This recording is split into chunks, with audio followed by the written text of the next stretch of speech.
The indirect function returns a reference specified by a text string, which allows for dynamic formulas that can change cell references based on other cell values.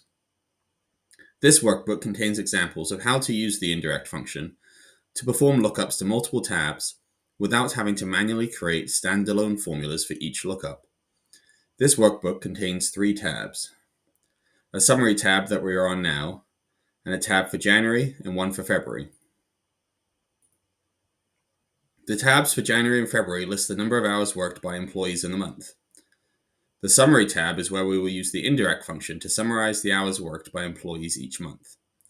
If the column headings on the summary tab match the other tab names that you want to look up to, then you can use the indirect function to create a dynamic formula that can be copied across columns. The data structure must be consistent across the tabs used for lookups.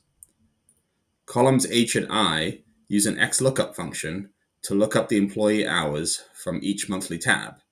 However, the formula in column H cannot be copied over to column I because it is not dynamic.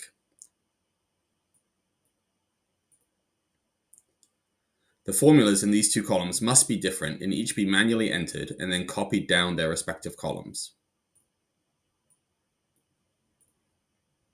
To use the indirect function, you need to replicate the standard lookup reference, that is, the lookup array, and the return array in the XLOOKUP function.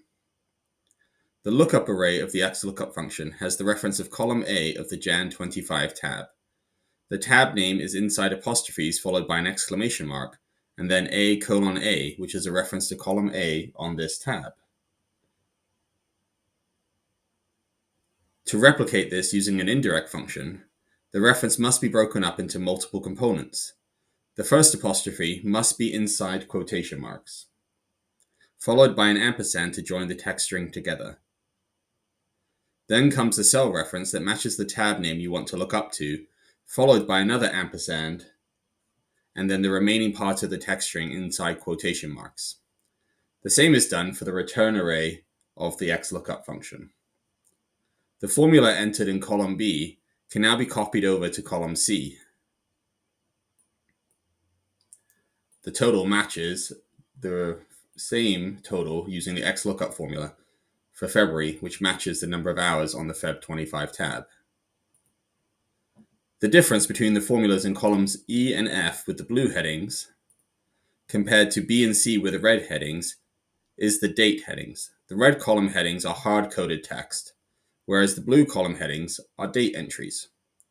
The formula in column E uses the text function to convert the date into a text string that matches the format of the monthly tab names to create a truly dynamic formula. The difference in the formulas is indicated in black here.